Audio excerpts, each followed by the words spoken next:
Guys আজকে বানাবো এই পাস্তাটা, যার কারণে আমি মাশরুম, কর্ন আর ব্রকলি কেটে নিছি।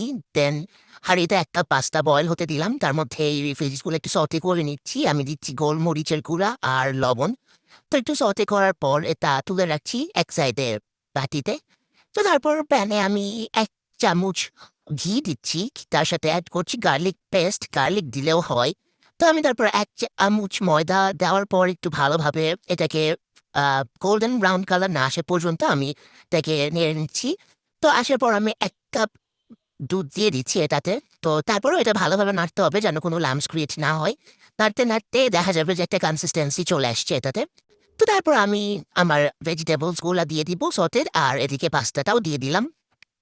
তারপরে এটা একটু নেড়ে নিতে হবে ভালো করে, ভালোভাবে সব যেন মিক্স হয়ে যায়।